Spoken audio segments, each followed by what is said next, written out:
आपकी पत्नी और आपके बीच ट्यूनिंग तो होनी चाहिए ना? ट्यूनिंग होनी चाहिए, नहीं तो जीवन फिर असफल हो जाएगा। ट्यूनिंग नहीं है ना। आर.के. चौधरी जी खासकर आरजेडी में इसलिए आए थे कि उन्हें चुनाव लड़ना था, ये बात में कितनी की है। सूत्रधार कौन थे आपके? क्योंकि डॉक्टर शुक्ला भी ज्वाइन किए। इस देश में मोदी की सरकार बन रही है वो उतना ही सच है जितना कल का सूर्योदय। पार्टी समझती है ये जिताऊ उम्मीदवार है, इसको टिकट देना चाहिए, तो सहर्ष स्वीकार करें। आ गया हूँ और ईश्वर की कृपा रही तो इसी पार्टी से अपने जीवन को विदाई भी दूंगा।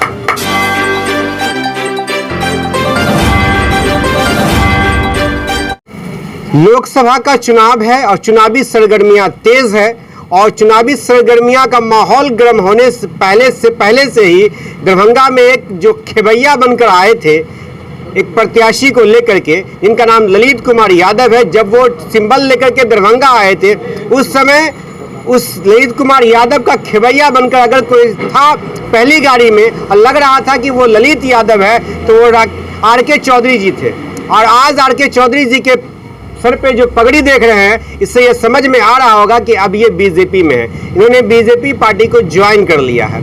और एक बात और बता दूं कि वर्ष 2020 में बहादुरपुर से विधानसभा का चुनाव आरजेडी के टिकट पे ये लड़े थे, बहुत कम मार्जिन से ये वहां से चुनाव में असफल हो पाए। आर.के. चौधरी जी आपका स्वागत है।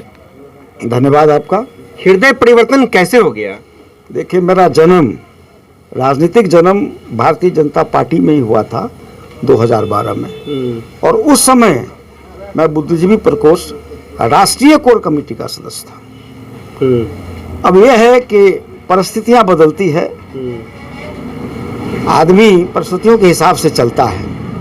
कुछ इस बीच में दल बदल हुआ मैं मानता हूं, लेकिन आत्मसम्मान के लिए, बचने के लिए आत्मा ने पुकार दिया कि जहां जन्म लिए थे, जिस पार्टी में जहां से तुम्हारी जवानी हुई उस पार्टी में वापस आ जाओ। वो बहुत बड़ी पार्टी हो गई अब और वहां ही आत्मसम्मान तुम्हारा बचा रहेगा।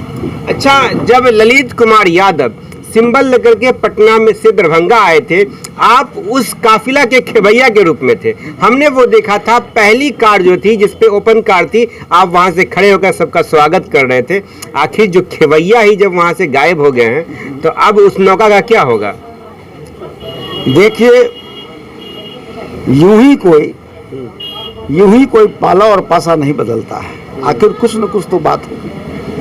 अब यह बात मैं सार्वजनिक रूप से सबको तो कहने नहीं जा रहा हूँ। उस दिन तक मैं ठीक था, हो सकता है उसके बाद मेरा मन परिवर्तन हो गया, उसके पीछे बहुत सारे कारण हैं। अब मैं भारतीय जनता पार्टी में आ गया हूँ और ईश्वर की कृपा रही तो इसी पार्टी से अपने जीवन को विदाई भी दूंगा।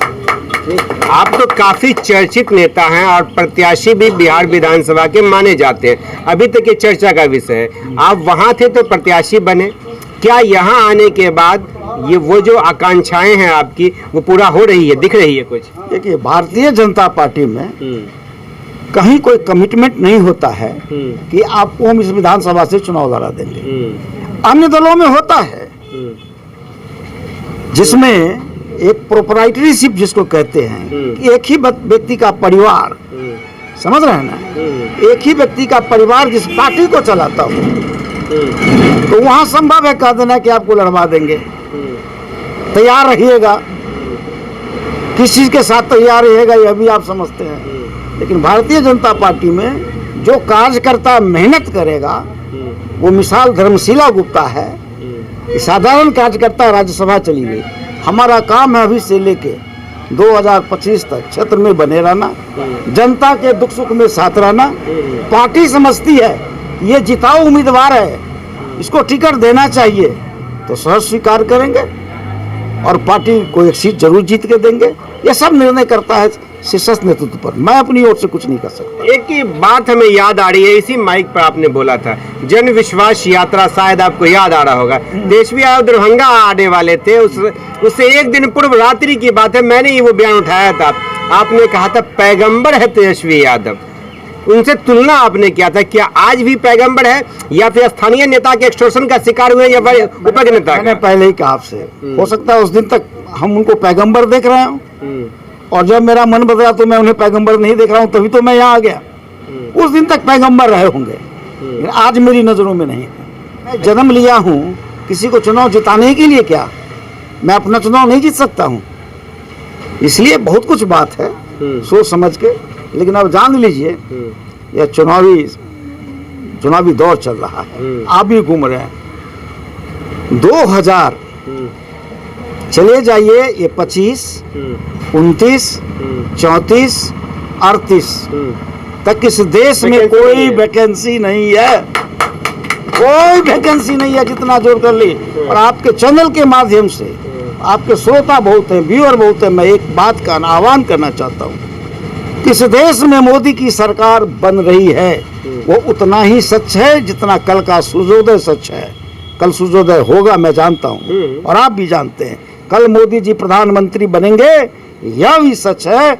तो मैं लोगों से अपील आपके माध्यम से करना चाहता हूँ कि एक किसी को आप यहाँ से जिता के पार्लियामेंट में भेज भी दीजिएगा, अगर वो सत्ता के साथ नहीं है, सत्तारूढ़ दल में का सदस्य नहीं है, तो आपके क्षेत्र का विकास नामुमकिन हो जाएगा।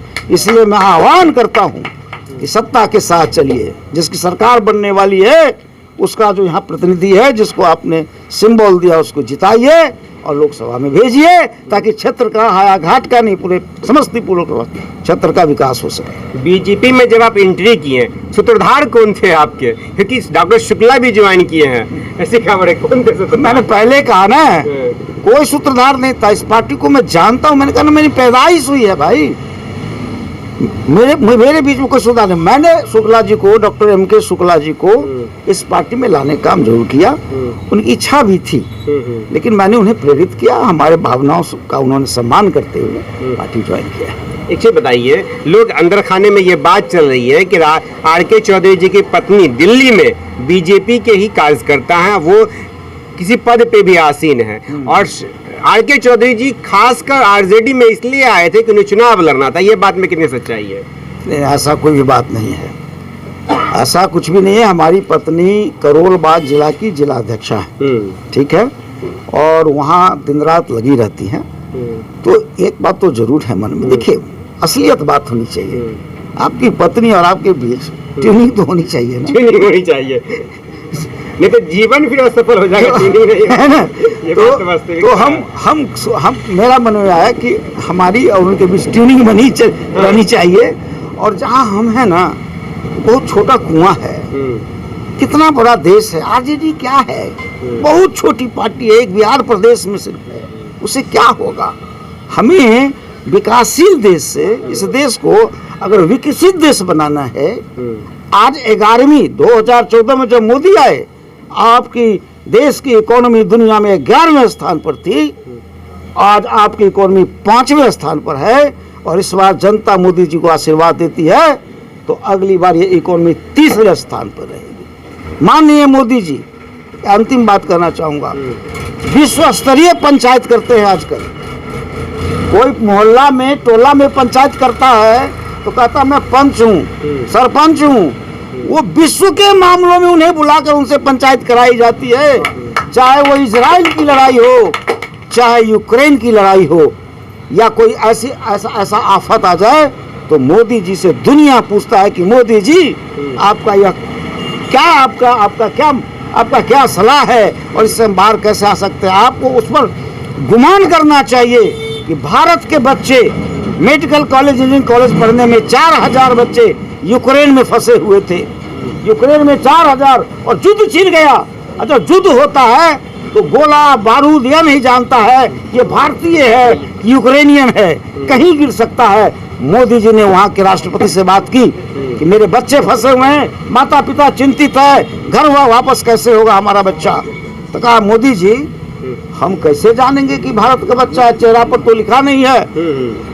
बोला माननीय राष्ट्रपति जी, जिसके हाथ में तिरंगा झंडा होगा वो हर छात्र भारतीय होगा, उस भारतीयों को हवाई जहाज में बिठा दीजिएगा, मेरा बेटा, मेरी बहन, मेरी बेटी स्वदेश वापस आ जाएगी। ये मोदी है। अच्छा, एक चीज बताऊं, ये मैं प्रतिक्रिया बता रहा हूँ, कमेंट बता रहा हूँ। प्रियंका गांधी ने कहा आप शहंशाह की पार्टी के हैं, शहंशाह बताया प्रधानमंत्री जी को। और आप शहजादे की पार्टी से शहंशाह की पार्टी में आ गए हैं।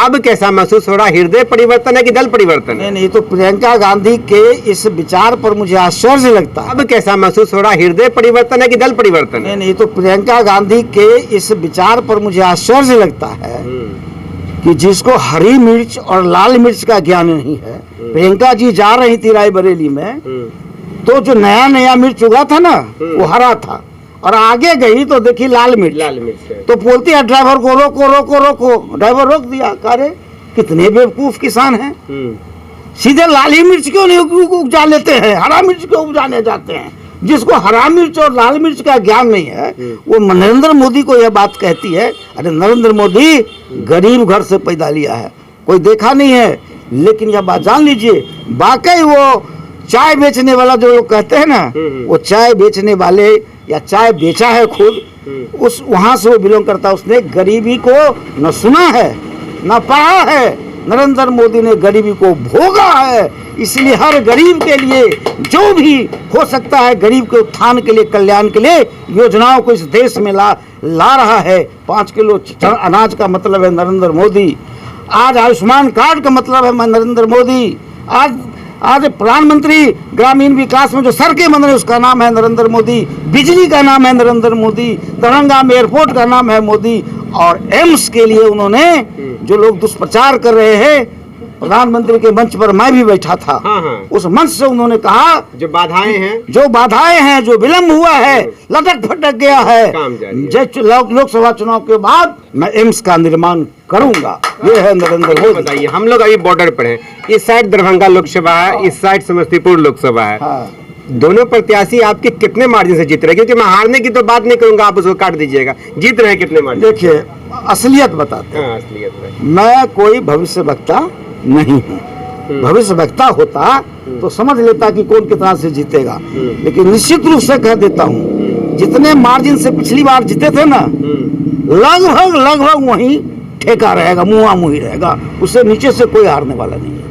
मतलब इस बार भी आरजेडी, इस बार क्या होगा? दरभंगा इस बार आरजेडी ने क्या कर दिया है? ललित यादव है, यादव का वोट है भाई। अरे क्या किया है ललित यादव ने? फिर मैं उसके बारे में बोलवा दीजिएगा हमसे, मैं नहीं बोलना चाहता हूँ।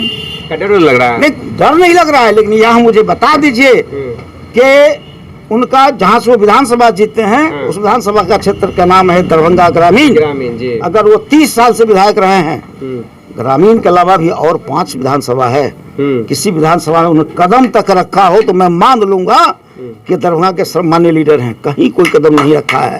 और यह गोपाल जी ठाकुर के मैं घर गया था पहली बार जीवन में, यही यहाँ पर देख लीजिए, एक चौकी लगी थी, चौकी पर मामूली बिस्तर और एक पंखा, उसके नीचे गोपाल साधु है, साधु।